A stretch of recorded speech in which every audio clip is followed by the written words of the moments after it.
की जय। बंदी छोड़ कबीर साहेब की जय।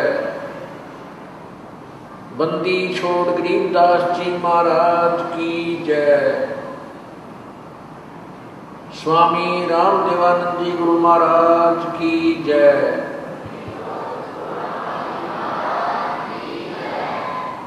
सर्व संतों की जय। सर्व भक्तों की जय। धर्मी पुरुषों की जय। श्री काशी धाम की जय। श्री छुडानी धाम की जय। श्री क्रोथा धाम की जय। श्री बरवाला धाम की जय। सत साहिब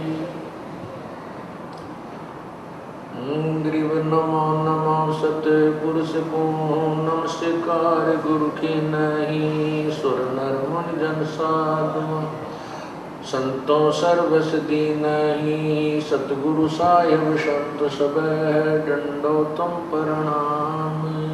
आगे पीछे मत हुए तिनको जा कुर्बान नर आकार निर्विशान काल जाल भंजन निर्लेपम निज निर्गुण अकल अनुपदेशों दुनम सोहम सुरति समापतम सकल समाना नीरतल उर्वल हिरंबर हरदम बेपरवाह था है वार पार नहीं मध्य तुम गरीब जो सुमर सिद्ध होई गणनायक गलता ना करो अनुग्रह सोई पारस पद परवाना आदि गणेश मनाऊं गणनायक देवन देवा चरण कमल लाऊं आज अंत करूं सेवा ब्रह्म शक्ति संगीत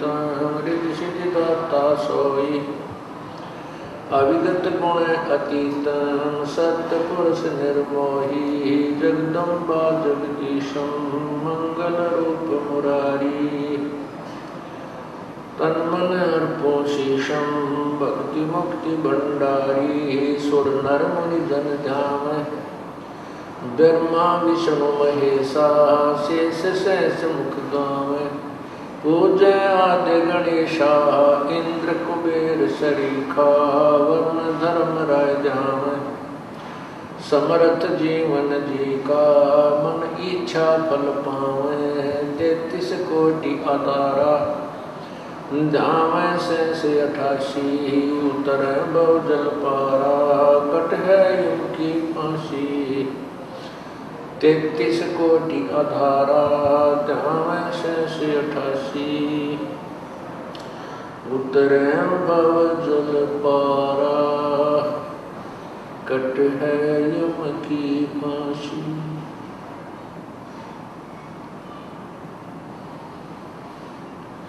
कर जोरों विनती ही करो धरो चरण पर शीश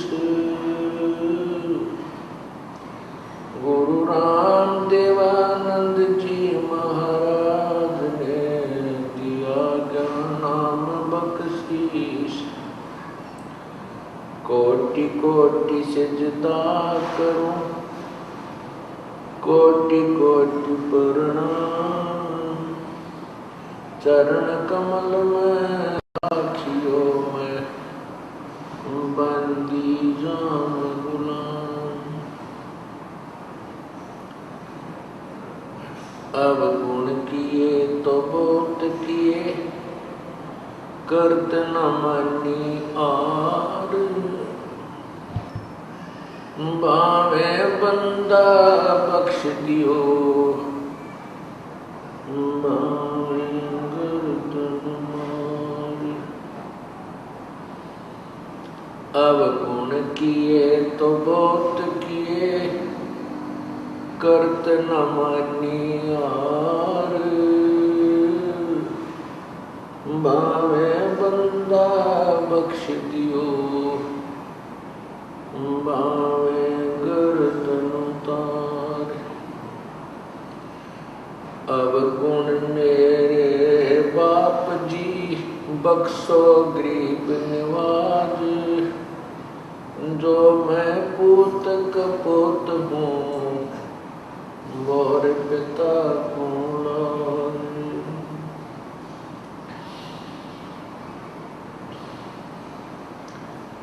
बंदे तो कर बंदगी,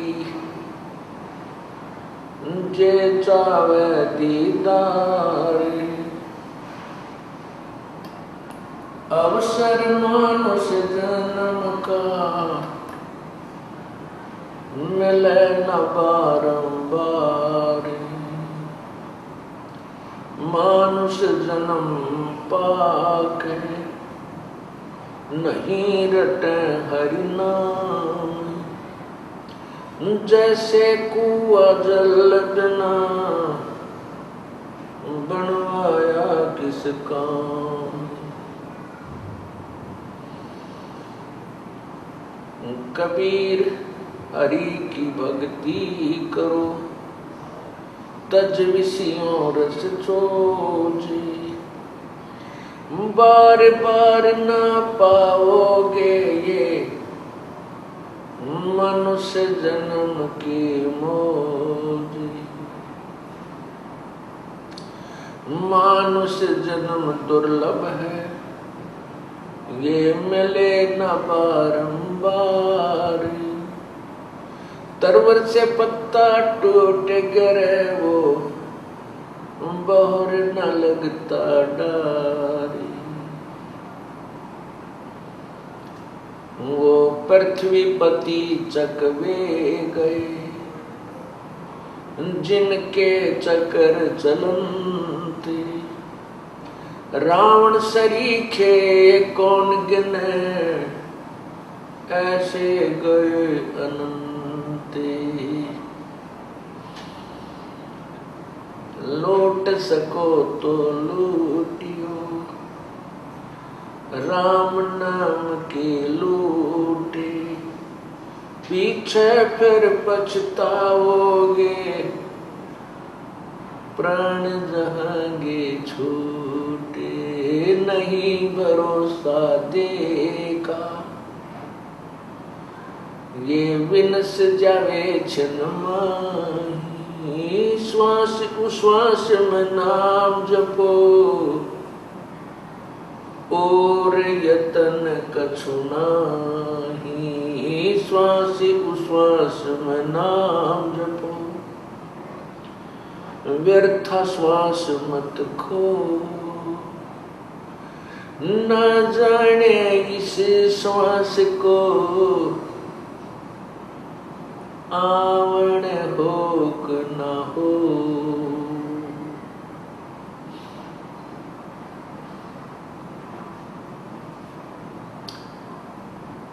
परमपिता परमेश्वर कबीर बंदी छोड़ जी की असीम कृपा से आज हमें ये सत्संग का सुअवसर प्राप्त हुआ है, जिसमें परमेश्वर की अपनी ही रजा होती है। उस समय ये शुभ समागम प्रारंभ हुआ करते हैं, और ऐसे शुभ समागमों में जिन पुण्यात्माओं को आने का अवसर प्राप्त होता है, वो परमात्मा की विशेष प्रिय आत्माएं होती हैं।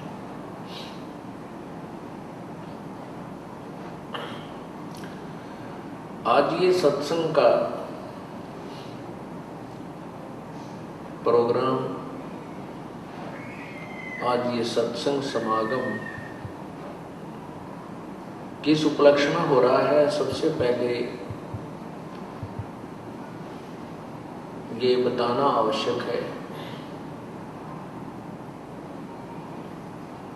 ये शुभ समागम उस शुभ पर हो रहा है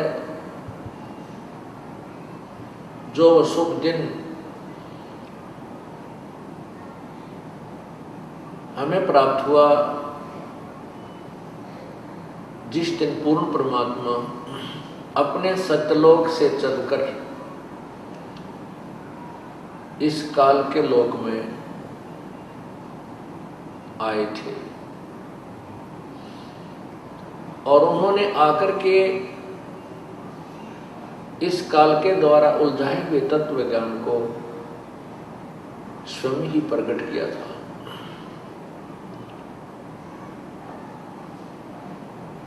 वो शुभ दिन है ज्येष्ठ सुदी पूर्णमासी, जो 18 जून सन 2008 को है। उसी के उपलक्ष्य में ये 5 दिवसीय शुभ समागम उस परम पिता के असीम कृपा से आज प्रारंभ हो रहा है। आज ये 14 जून सन 2008 का शुभ दिन है। आज परमात्मा की अमृतवाणी का प्रकाश हुआ और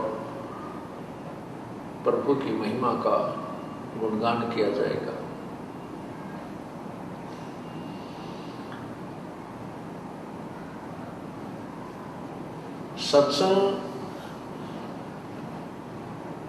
सत्संग के अंदर वो रहस्य बताए जाते हैं जो जीव को कभी जीवन में सुनने को नहीं मिले होते, क्योंकि तत्व ज्ञान के अतिरिक्त जो भी हम ज्ञान, चाहे वह दात्मिक है या कोई व्यवसायिक है, उसको सुनते रहे। उस ज्ञान को सुनकर हम उस रंग में इतने रंगे कि हमने उस अपने दैनिक क्रिया और जैसे भी हम साधना छोटी जैसे भी हमें पता था वो करते थे, उसके अतिरिक्त कोई ज्ञान नहीं था। सत्संग में आने से परमात्मा की उस महिमा का ज्ञान होता है जो अति आवश्यक होती है, और साथ में जीव को अपने कर्मों का जो कर्म वो कर रहा है अपने जीवन में, उनका भी ज्ञान होता है, ये कितने शुभ हैं और कितने अशुभ हैं।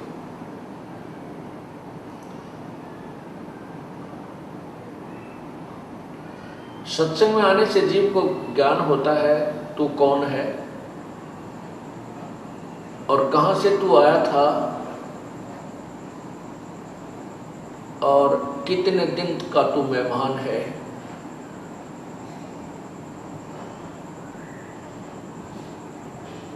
और जो कर्म तू कर रहा है, इनके अतिरिक्त भी कोई कार्य है या नहीं। परमात्मा हमें फिर याद दिलाते हैं, भाई राम नाम रटते रहो, राम नाम रटते रहो जब तक घट में प्राण, कब हो तो दीन दयाल के बनक पड़ेगी कान। साथी हमारे चले गए हम भी चालन हार, कोई कागज में बाकी रह रही तात लगी है वार।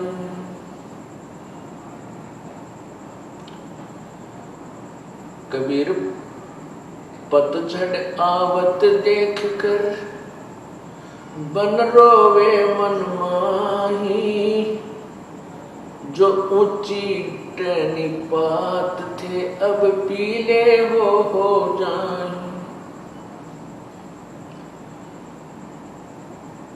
तरवर कहता पात से सुनो पात एक बात, पात झड़ता यूं कहे सुन भई तरवर राय। अब के बिछुड़े ना मिला न जाने कहाँ गिरेंगे जाए। तरवर कहता पात से सुनो पात एक बात, यहाँ की यह रीति है, एक आवे एक जात। साथी हमारे चले गए, हम भी चलन हारे। कोई कागज में बाकी रही, तात लगी है वार।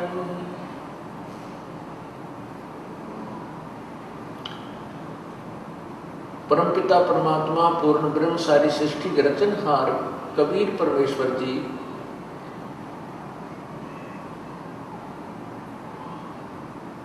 सन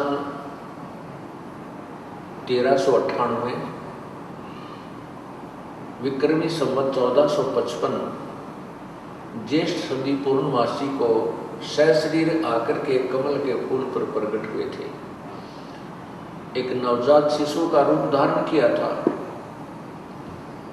लीला करते हुए प्रभु बड़े हुए थे। 5 वर्ष की आयु से ही वो अपने तत्व ज्ञान का प्रचार करने लग गए थे।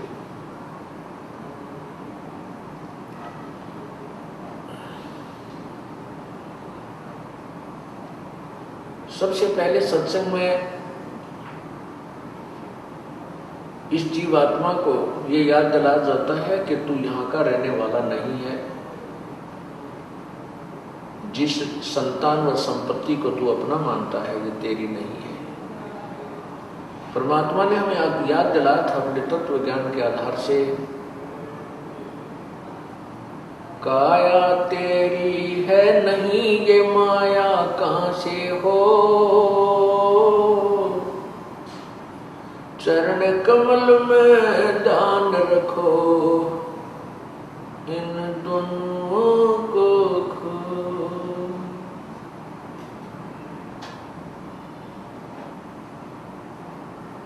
कबीरा वो दिन याद करो, पग ऊपर तल शीश,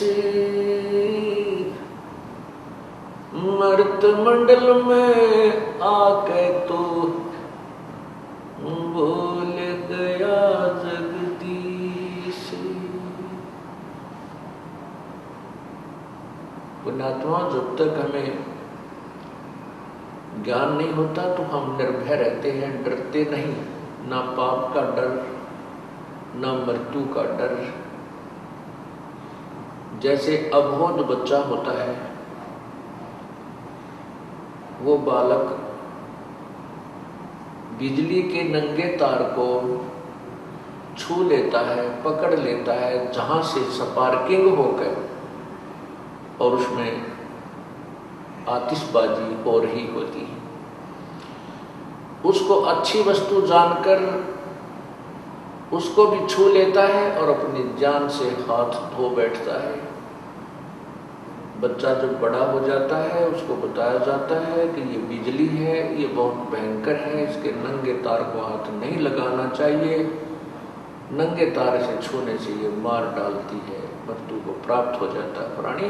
तो फिर वो बच्चा जब उसको ज्ञान शाना होता है, उसको ज्ञान हो जाता है, तो ज्ञान होने से वो भय मानता है, डरता है, और डरता है तो उस भयंकर वस्तु के निकट नहीं जाता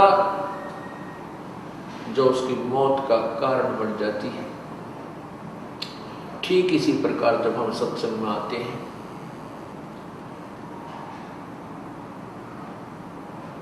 और फिर हम उन दुखों से बच जाएंगे, हम 84 लाख योनियों के प्राणियों के शरीरों में जाने से बच जाएंगे, हम बहुत से दुख से बच जाएंगे, क्योंकि हमें डर बनेगा और डर ज्ञान से बनता है। इसी प्रकार जब हम सत्संग में आते हैं तो अपने पूर्व जो हम कर्म कर रहे होते हैं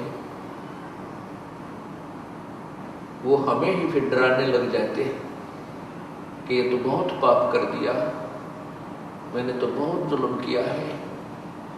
उसका प्रायश्चित और साथ में उससे बचने का जो तरीका, समाधान वो तुरंत करने की चेष्टा करता है।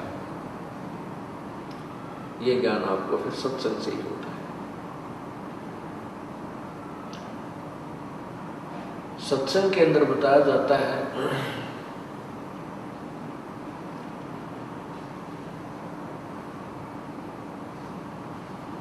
आजा बंदे शरण राम की, फिर पीछे पछतावेगा भाई। आजा बंदे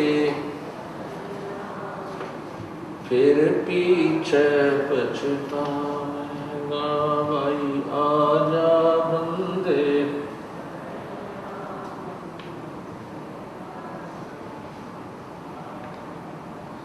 आजा बंदे शरण राम की, फिर पीछे पछतावेगा।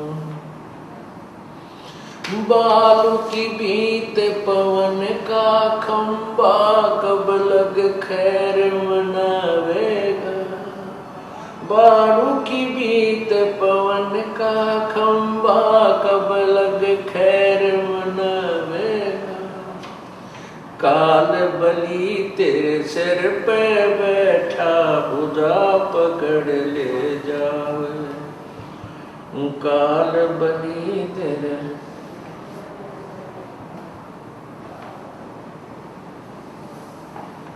आजा बंदे शरण राम की, फिर पाछे पछतावेगा भाई।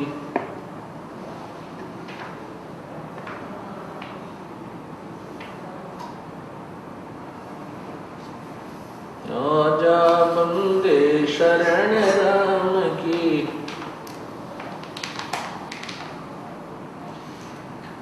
बालू की बीत पवन का खंबा, कब लग खैर मनावेगा।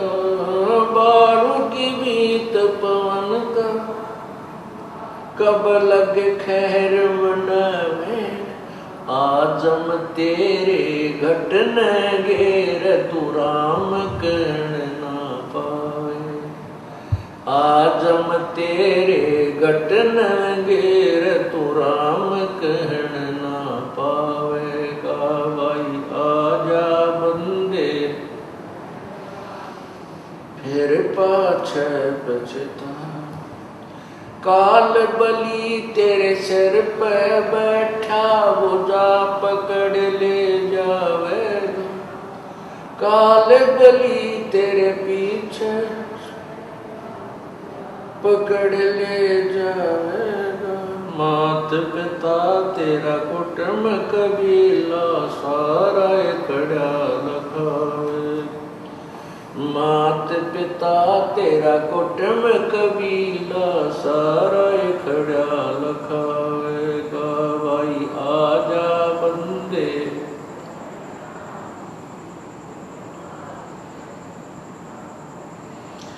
धर्म राय तेरा लेखा मांगे, वहाँ क्या बात बनावेगा। धर्म राय तेरा लेखा लेगा, वहाँ क्या बनावेगा। लाल खंभ से बांधा था, बिन सतगुरु कौन छुटावेगा भाई। लाल खंभ से बांधा था, बिन सतगुरु कौन छुटावेगा भाई। आजा बंदे शरण राम की, फिर पाछे पछतावेगा भाई।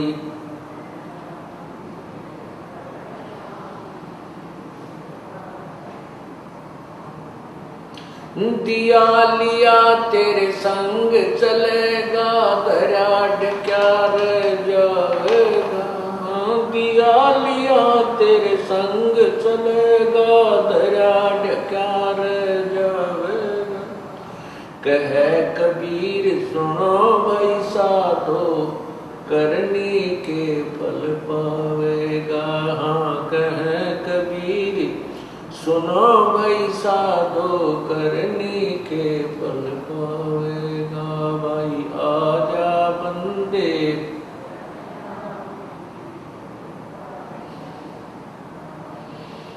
भाई, आजा बंदे शरण राम की, फिर पाछे पछतो। परमात्मा ने, कबीर परमेश्वर जी ने क्या बताया है कि आजा बंदे शरण राम की,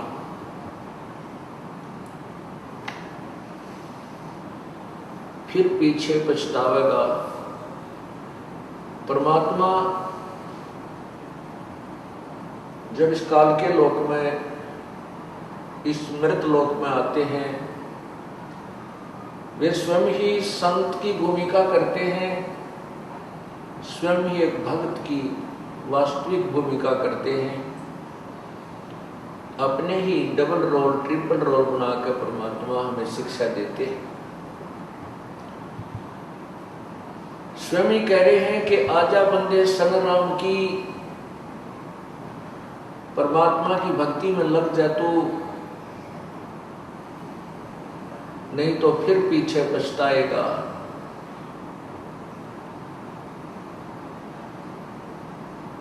फिर साथ में हमें याद दिलाते हैं, ये बालू की भींत, जैसे बालू रेत से द्वार बनाई जाए, वो इतनी अस्थायी होती है कि वो कोई पशु का पैर लग जाए तो गिर जाए, तेज वर्षा आ जाए तो उसके नाम निशान नहीं मिला,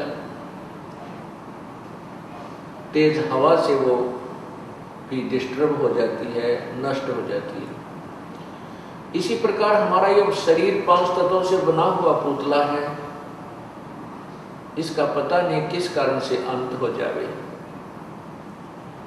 एक्सीडेंट में ये नष्ट हो सकता है, पानी में डूब जाए, बिजली का करंट लग जाए, हार्ट अटैक हो जाए, कितना कैंसर हो जाए, कोई ना जाने कितने प्रकार की बीमारियां इसके पीछे लगी हुई हैं। और ऐसे गंदे, ऐसे अस्थायी शरीर को पाकर तो इतना भूल गया कि भगवान भूल गए। इस शरीर की वास्तविकता भी हमें संतों से ही पता चला, नहीं तो हम इसको बहुत ही अच्छा और सथाई माने हुए थे। इसलिए हम डरते नहीं थे, इसलिए हम भगवान को याद नहीं करते थे। अब हमने इसकी अस्थायीता का पता चल गया कि ये तो कुछ भी को नहीं। परमात्मा कहते हैं, पानी जैसा बुदबुदा असमान उसकी जात, देखत ही छुप जावेगा जो तारा पर्वत। ये तो पानी जैसा बुलबुला, पानी के ऊपर एक बुलबुला आ जाता है, वो कुछ देर तो बहुत ज्यों का तो रहता है, 1 सेकंड में उसका पता नहीं चलता। इसी प्रकार ये मनुष्य शरीर है, एक बार हमारे हाथ से छूट गया, इससे प्राणी निकल गया, इसको सवा कर देंगे या किधर जमीन में गाड़ देंगे, इसका नामो निशान मिटा दिया जाएगा। इसलिए हम इस मिट्टी से लाभ उठाना है। जैसे किसान मिट्टी से गेहूं उत्पन्न कर लेता है, अपनी जीवन रक्षक जो गेहूं को बना लेता है, उसे धन कमाता है, मकान बना लेता है, अपने कपड़े वस्त्र ब्याह शादी की व्यवस्था कर लेता है, मिट्टी से कर लेता है। ठीक इसी प्रकार हमने इस 5 तत्वों से बने हुए इस मिट्टी के महल से, इस मिट्टी के खेत से राम नाम का धन एकत्रित करना है, ये कमाई करनी है। यदि हमने इस मिट्टी से राम नाम का धन संचित कर लिया तो इसका लाभ है, अन्यथा मनुष्य शरीर का कोई यूज नहीं, कोई लाभ नहीं। नहीं तो हम वही कर्म करते हैं जैसे आम प्राणी करते हैं, बच्चों को उत्पन्न करना, उनके अंदर मोह ममता, और फिर इस शरीर को त्याग करके चले जाना।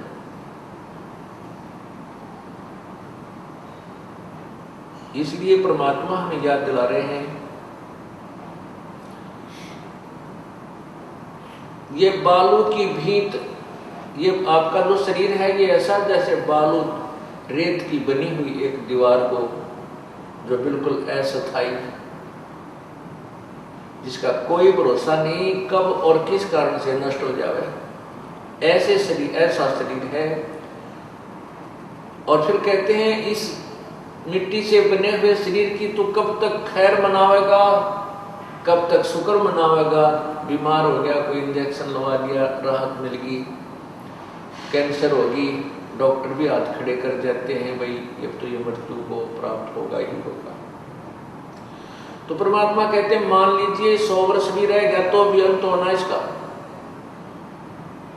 इसकी खैर कब तक मनाएगा, अर्थात इस मिट्टी से लाभ उठाने से ही तेरा लाभ होगा, परमात्मा प्राप्त होगा।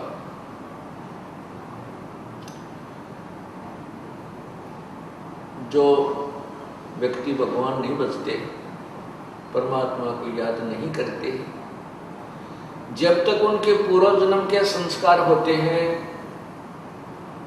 पुण्य जब तक चलते हैं, तब तक तो वो सुखी नजर आता है, शरीर भी स्वस्थ है, घर में भी सुख है, कार कोठी भी है, फैक्ट्रियां भी खूब धड़ाके से चल रही हैं। और जिस समय पाप कर्मों का प्रभाव शुरू होता है, पुण्य समाप्त हो जाते हैं, फिर फैक्ट्रियां बंद होने लग जाती हैं, मजदूर हड़ताल कर लेते हैं, शरीर में रोग बढ़ जाते हैं और अंत में वो प्राणी अपने पुण्यों को बर्बाद करके और चला जाता है, पाप कर्मों के भोग भोग कर शरीर छोड़ जाता है। सत्संग में याद दिला जाता है कि जो प्राणी आज जैसे भी संस्कार है, कोई राष्ट्रपति बना है, कोई प्रधानमंत्री बना है, कोई मुख्यमंत्री बना है, या कोई अन्य अधिकारी है, या हमारे जैसा कोई गरीब कम है, कोई रिक्शा चला रहा है, कोई मजदूर है, किसान है, किसी को रोग लगा है, कोई स्वस्थ है, ये अपने ही पूर्व जन्म के प्रभावों के आधार से है। ये पूर्व जन्म में जब हम कभी मानुष जीवन में थे, उस समय हमने ये पुण्य और पाप किए थे, जिनका भोग आज हम भोग रहे हैं। और इस जन्म में यदि हम कोई शुभ नहीं करेंगे तो भविष्य में हमें प्राप्त नहीं होगा। जैसे किसान फसल तैयार करके और गेहूं को निकाल के अपने मकान में डाल देता है, गेहूं के ठेके भर लेता है, और यदि वो किसान अगले सीजन में फिर से फसल नहीं बोता है, तो जो पहले उस सीजन में गेहूं जोड़कर जो रखी हुई थी, एकत्रित की हुई थी, वो हो सकता है उसके 2 वर्ष भी काम निकाल दे खाने पीने का, हो सकता है वो 3 साल भी काम चला दे। फिर वो यदि फिर से वो किसान उसी प्रोसीजर को नहीं अपनाएगा, अर्थात फिर से खेती तैयार नहीं करेगा, बीज नहीं बोएगा, वो किसान कंगाल हो जाएगा, उसके बच्चे मजदूरी करेंगे, मांगता फिरेगा, भीख मांगेगा, निर्धन हो जाएगा। ठीक इसी प्रकार हम पूर्व जन्म में की हुई कमाई के ठेके पर रखे हैं, उनमें से हमें मनुष्य शरीर मिला है। इस मनुष्य शरीर में जो हमें प्राप्त है, आज हम उसको ठाठ से खा रहे हैं। कोई गुट्टी लगा रहा है, कोई सुल्फा पी रहा है, कोई अफीम खा रहा है, कोई शराब पी रहा है, कोई सिनेमा देखा है कि तो और बकवाद गढ़ते हैं, परमात्मा से नहीं डरते हैं, परमात्मा को याद नहीं करते हैं, और करते हैं तो एक फॉर्मलिटी ही करते हैं, शास्त्र अनुकूल साधना नहीं करते, तो उनका जीवन व्यर्थ हो रहा है। एक भक्त कह रहा था, उसने उपदेश नहीं लिया था, एक साधारण सी, एक कॉमन सी बात है, जैसे कोई व्यक्ति बीड़ी, शराब, मांस, तंबाकू प्रयोग नहीं कर रहा, और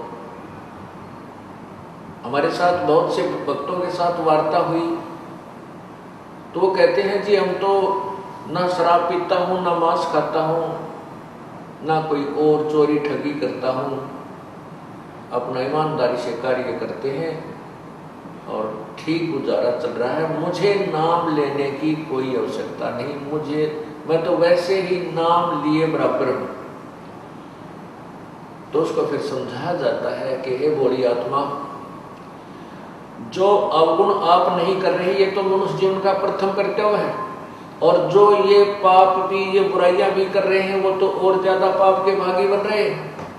आप केवल उन पापों से बचे हुए हैं जो अन्य व्यक्ति वो शराब, मांस, तम्बाकू, चोरी, ठगी करके जो पाप कमा रहे हैं।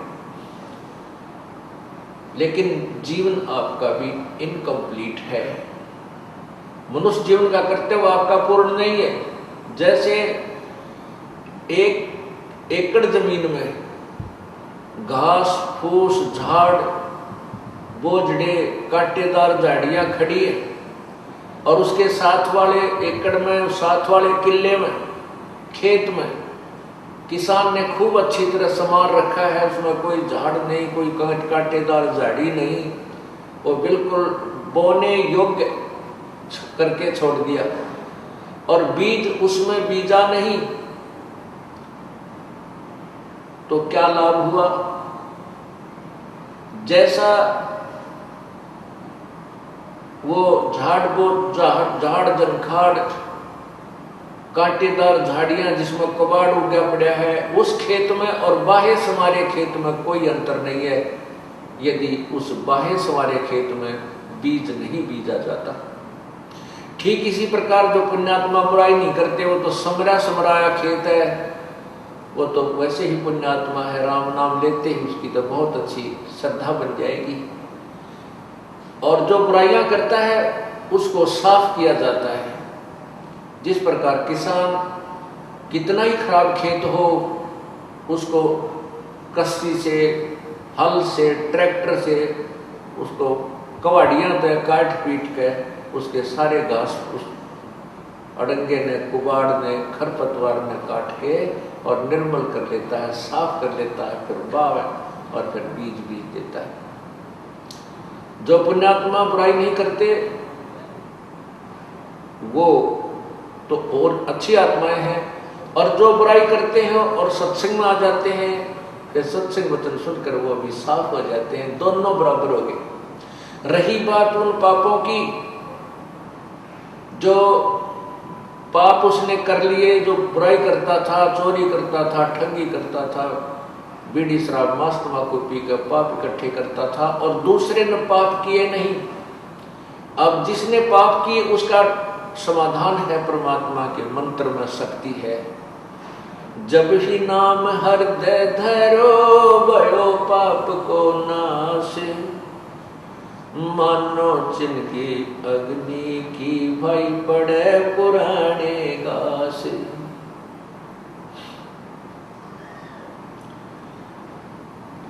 परमात्मा हर तरह से हमें सावधान भी करते हैं, ज्ञान भी देते हैं, हमारा विश्वास दृढ़ भी करते हैं। कहते हैं कि जिस समय आपको ये ज्ञान हो जाएगा सत्संग में आने से कि भाई परमात्मा का भजन किया नहीं, उसके अतिरिक्त वो पाप और कर लिए, चोरी डाके मार कर, ठगी करके, 2 के 20 बना कर, मिलावट करके, शराब मांस तम्बाकू पी के और बुंडी अच्छी नजर बना के, तो फिर उसको डर लगता है। वो सोचता है परमात्मा मेरा क्या होगा, मैं तो घोर पापी हूँ, मेरे तो कीड़े पड़ेंगे, कुत्ता बनूंगा, खाज लगे। क्योंकि सत्संग में आने से आत्मा को ज्ञान हो जाएगा कि सचमुच जो कहा जा रहा है ये सच्ची होगी, ये सत्य होगा। तो फिर उसको ये एक एक्स्ट्रा डर बन जाता है, ईब के बनेगा। उसके लिए परमात्मा ने बताया कि घबरा मत। जैसे पहले जो आपसे बुराई हुई है वो अनजानपने में होगी, आपको पता नहीं था। जिस प्रकार छोटा सा बालक पालने में झूल रहा होता है और वो क्या करता है, टट्टी पेशाब करके सारे कपड़े भी खराब कर लेता है, हाथ और पैर भी खराब कर लेता है, फिर वो रोने लग जाता है। माता जब आती है, उस बच्चे को देखती है, उसकी सारी परिस्थिति से परिचित होकर के वो तुरंत उस बच्चे को उठाती है, स्वच्छ जल से उसको धोती है, उसके कपड़े धोती है, स्वच्छ कपड़े बनाकर दूध पिलाती है, प्यार करती है, सीने से लगा लेती है, क्योंकि माँ को पता था कि बच्चा बालक है, अनजान है, इसको पता नहीं। ठीक इसी प्रकार जब तक आप सत्संग में नहीं आए हो और आपसे जो गलतियां होगी हैं, वो परम पिता परमात्मा कबीर बंदी छोड़ आपको इस सत्संग रूपी जल से धोकर आपको राम नाम का दूध पिलाएगा और आपको सीने से लगाएगा, प्यार देगा। आपके अर्थात आपके जो पूर्व सत्संग में आने से पहले जो किए गए पाप आपके सारे नष्ट कर देगा, आपको साफ करके अपने भक्ति करने योग्य बनाएगा। और यदि जैसे बालक थोड़ा बड़ा हो जाए और वो फिर कितने पेशाब करते बिस्तर में जानबूझ के तो पिटाई बहुत करे, उसकी पिटाई होती है फिर, क्योंकि वो बकवाद कर रहा है, अब अनजान नहीं है। ठीक इसी प्रकार जब आप सियाने हो जाओगे सत्संग सुनकर और नाम उपदेश लेकर के फिर गलतियां करोगे, फिर तो उस बच्चे की तरह पिटोगे जो जानबूझ कर बकवाद कर रहा है।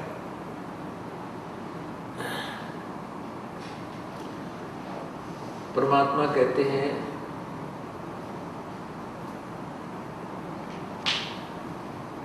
कि जब आप परमात्मा की शरण में आ जाते हो तो परमात्मा ने अपना एक, या तो स्वयं आते हैं या अपना कोई और संत अपनी निजी आत्मा को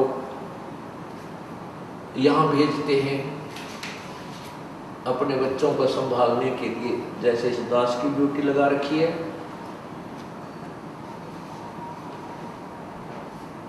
तो सत्संग आने के बाद भी जो गलती करेंगे उनको फिर परमात्मा बार बार समझाते हैं कि फिर तुम करड़ी पिटाई होगी तुम्हारी।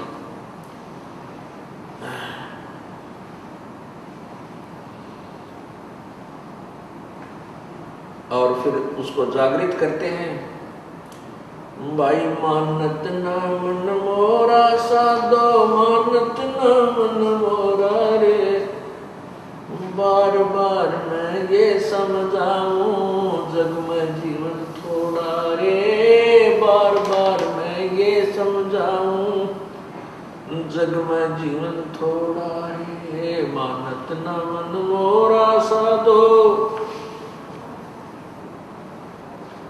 बार बार मैं ये समझाऊं जग में जीवन थोड़ा रे, बार बार मैं ये समझाऊं जग में जीवन थोड़ा रे। इस काया का गर्व न करियो के काला के गोरा रे, इस काया का गर्व न करियो के काला के गोरा रे, बिना भजन कछु काम न आव चाहे, एतर छड़को चारों ओरा रे, बिना भजन कछु काम न आव चाहे, अतर छड़को चारों ओरा रे, मानत ना मन मोरा साधो,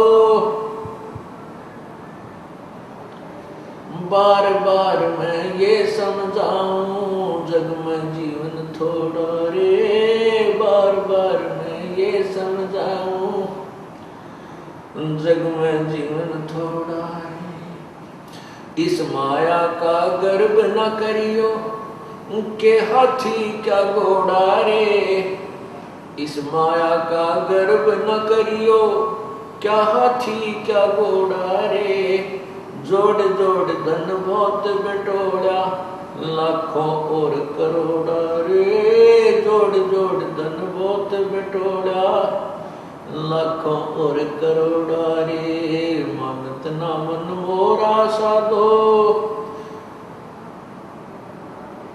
बार बार मैं ये समझाऊं जग में जीवन थोड़ा रे, बार बार जग में जीवन थोड़ा रे। दुविधा दुर्मति चतुराई में जन्म गया नर तोरा रे। दुविधा दुर्मति चतुराई में जन्म गया नर तोरा रे। अब भी आने मिलो सत्संग में करो गुरु ज्ञान पे गोरा रे। अब भी आने मिलो सत्संग में करो गुरु ज्ञान पे गोरा रे। मानत न मन मोरा साधो बार बार मैं ये समझाऊं जग में जीवन थोड़ा रे। बार बार मैं ये समझाऊं भाई शरण पड़े ने गुरु संभाले जान के बालक भोला रे। गुरु शरण पड़े को गुरु संभाले जान के बालक भोला रे। कह कबीर तुम चरण चित राखो जो सोई मडोरा रे। कह कबीर तुम चरण चित राखो जो सोई मडोरा रे। मानत न मन मोरा साधो बार बार मैं ये समझाऊं जग में जीवन थोड़ा रे। बार बार मैं ये समझाऊं जग में जीवन थोड़ा रे। क्या बताते हैं कि सत्संग में आने के बाद भी ये मन इधर उधर की सोच में ज्यादा ही उलझा रहता है। उसको याद दिला जाता है कि इस काया का गर्व न करिए भाई के काला के गोरा रे। ये जो मिट्टी का बना हुआ ये 5 तत्वों से बना हुआ पुतला है। इसके अंदर झांक कर जरा सा देखें तो ये कुछ भी वस्तु नहीं है। इसकी शरीर की नाड़ियों में खून घूम रहा है, रक्त चल रहा है। मांस हड्डियों के ऊपर मांस लपेट रखा है। अंदर शरीर में थूक, टट्टी, पेशाब और सारा गंध भरा पड़ा है। हमारे शरीर की क्या स्थिति है? जैसे आपने एक्सीडेंट के अंदर कोई कुत्ता मरा हुआ देखा हो रोड के ऊपर, उसकी आंत इतनी दूर तक बिखरी पड़ी होती है। उसके अंदर से टट्टी और पेशाब उसका अलग से पड़ा होता है और शेष शरीर का जो मांस, हड्डी और चाम वो इधर उधर सड़क के चिपका हुआ होता है। तो उससे अपने शरीर की तुलना कर लेना बिल्कुल अंतर नहीं है। तो इस भगवान ने इसके ऊपर सब ये कुछ अंदर भरकर और ऊपर ये पालिश कर रखी है। किसी का काली पालिश है, किसी का गोरी है, अंदर सेम मटेरियल है। तो यहाँ बताते हैं इस काया का गर्व न करियो के काला के गोरा रे। इस काया का गर्व न करियो के काला के गोरा रे। भाई बिना भजन कछु काम न आवे जाए, एत्र छिड़को चारों ओरा रे। बिना भजन कछु काम न आवे जाए, भजन कछु काम न आवे जाए, और इत्र छिड़को चारों ओरा रे। कि इस शरीर के ऊपर कितना तो बढ़िया पाउडर छिड़क लो, कितना सुगंधित वस्तु तेल इसका मालिश कर लो, कोई बात नहीं। भाई सफाई शरीर की आवश्यक होती है, नहाना है, साबुन ला लो, वो बात अच्छी है। लेकिन भगवान नहीं भजा, परमात्मा को याद नहीं किया तो इस मिट्टी का कोई लाभ नहीं, ये व्यर्थ है। फिर हम दूसरा गर्व करते हैं, घर में कार हो जाए, कोठी हो जाए। पहले घोड़े, आज तक तो कार, पहले घोड़ा जिसके घर में होता था एक रिच मैन माना जाता था, वो एक साहूकार व्यक्ति माना जाता था। जैसे आज जिसके घर में कार हो वो धनी व्यक्ति मान लिया जाता है। तो परमात्मा बताते हैं कि इस माया का गर्व ना करियो के हाथी के घोड़ा रे, और जोड़ जोड़ धन बहुत बटोड़ा, लाखों और करोड़ा रे। अब परमात्मा के नाम बिना यह जोड़ा जड़ा धन ऐसे व्यर्थ हो जाता है। कैसे? एक समय की बात है, अब देखो पुण्यात्माओं, जो हमारे अनुयायी हैं, जब से इस दास को आज्ञा हुई है परमात्मा की महिमा गुणगान करने की, उसी समय से सत्संग सुनते हुए आ रहे हैं। और सत्संग में वही बातें होती हैं जो प्रभु की महिमा की प्रतिदिन गाई और सुनाई जाती है। उन्हीं को बार बार सुनाया जाता है, उन्हीं के विषय में आपको प्रेरित किया जाता है, सावधान किया जाता है और परिचित कराया जाता है प्रभु की महिमा से।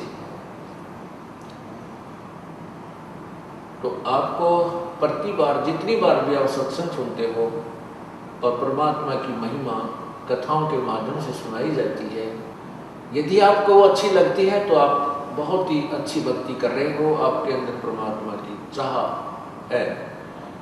अन्यथा क्या हो जाता है, जैसे हम प्रतिदिन खाना खाते हैं, रोटी आटा वही होता है और रोटी वही होती है। यदि आप स्वस्थ हैं तो वही रोटी, उसमें दाल सब्जी का थोड़ा बहुत फेरबदल हो जाता है। अगर दाल सब्जी ना हो और स्वस्थ हैं, समय पर आपको खूब भूख लगेगी, और समय पर जब आपको भूख लगी होगी तो सूखी रोटी हो, अचार मिल जाए तो भी अच्छा, नहीं तो पानी के साथ खाकर भी स्वादिष्ट लगती है, पेट भर दिया जाता है। यदि वो व्यक्ति बीमार हो जाता है, बुखार हो जाता है, और मलेरिया बुखार जिसको हो जाता है, उसमें रोटी अच्छी ना लगे, उसको वो रोटी अच्छी नहीं लगती, कड़वी लगती है, मनुखा दाग से संतरा भी उसको बहुत ही कड़वा लगता है। न तो वो सेब कड़वी है, ना मनुखा दाग कड़वी है, ना रोटी कड़वी है। कड़वी उस बुखार ने उस पुण्यात्मा, उस भक्त की के शरीर की अवस्था को खराब कर दिया, जिसके कारण उसको मीठी वस्तु भी कड़वी लग रही है। इसलिए तुलसी साहब कहते हैं, तुलसी पिछले पाप ते हरि चर्चा ना भावे, और जैसे जबर के वेग ते वही भूख विदा हो जाए। जब हमारे ऊपर पाप कर्मों का दबाव बढ़ जाता है, बुखार बन जाता है, तो हमारे को परमात्मा की महिमा रूपी मनुखा दाग कड़वी लगती है, अच्छी नहीं लगती, स्वादती नहीं, रुचि नहीं बनती, सुनने को आनाकानी करता है। और जिस समय ये बुखार उतर जाता है, जिस समय उसका बुखार जबर उतर जाता है, फिर वही व्यक्ति उन्हीं रोटियों को, चाहे लूखी मिल जाए, सूखी मिल जाए, नमकीन हो, सब्जी मिले चाहे ना मिले, उनको रुचि कर खा जाता है, क्योंकि वो स्वस्थ है। जिस प्रकार ज्वर उतरने के उपरांत स्वस्थ व्यक्ति सुबह शाम उन्हीं रोटियों को रुचि खाता है, उसके मन में रुचि नहीं बनती, तो वह स्वस्थ है। इसी प्रकार जिस समय आपके पाप कर्म सत्संग में आने से नरम हो जाएंगे, भजन सिमरन से कम हो जाएंगे, आपको परमात्मा की चर्चा इतनी स्वादिष्ट लगेगी कि आप बेसब्रे हो जाओगे। आपको चाहे 100 किलोमीटर पर जाकर भी सत्संग सुनना पड़े, 400 किलोमीटर भी जाना पड़ जाए, आपको ऐसी भूख लगेगी, आप पहुंच जाओगे, क्योंकि आपके वो पाप कर्म समाप्त हो चुके हैं, जो जिन्होंने आपके मन में, आपकी आत्मा में बुखार बना रखा था, जोर बना रखा था। अब आप स्वस्थ हो गए, आपकी आत्मा स्वस्थ हो गई है, अब इसको राम नाम की चर्चा की भूख लगती है। तो जैसी भी जो भी प्रतिदिन खाना हम खाते हैं प्रतिदिन अच्छा लगता है तो हम स्वस्थ हैं, और जिस दिन अरुचि होगी समझो बीमार हो रही है। उसका ट्रीटमेंट क्या है, उसका उपचार क्या है? उपचार यही है कि उस रोग को खत्म करने के लिए कड़वी गोलियां ही खानी पड़ती है। गोलियां, दवाई, औषधि कड़वी होती है, और चाहे रुचि ना हो औषधि खाने की, कड़वी भी लगती हो, खानी ही पड़ती है। और कड़वी औषधि खाने से रोग कट जाता है। इसी प्रकार आपने कभी कभी सत्संग सुनते सुनते रुचि बन जाती है कि ये कथा तो हमने सुन रखी है, तो समझो आप बीमार हो लिए। आपके अंदर पाप कर्मों का कोई दबाव कहीं ना कहीं से बन चुका है, और यदि आपके अंदर गदगद होती है, चाहे आपने 100 बार सुन रखी है, 1000 बार सुन रखी है कथाएं, और उतनी ही रुचि कर, और रुचि कर क्या उसको सुनने के बाद फिर रोम रोम खड़े हो जाते हैं, चाहे कितनी बार सुने, क्योंकि वो तो हर बार सुनने और हर बार याद रखने की बातें हैं। फिर आपकी भक्ति, आपका जो ज्ञान है वो स्वस्थ है, आप ठीक चल रहे हैं। तो इस प्रकार अब आपको बताया जा रहा है कि परमात्मा हमें बताते हैं कि तुम राम नाम के लिए तो समय नहीं, और संसारिक धंधे के लिए कि एक पेट के लिए रात और दिन कहीं भी कठिन से कठिन काम हमने करना पड़ जाए हम तुरंत करने लग जाते हैं। और परमात्मा के लिए जो समय, उस अब दिन प्रतिदिन के कार्य से बचे हुए समय में भी अगर हम परमात्मा के लिए कुछ समय निकाल लें तो भी हमारा कल्याण हो जाता है। और फिर जब हमारे से परमात्मा प्रसन्न हो जाएगा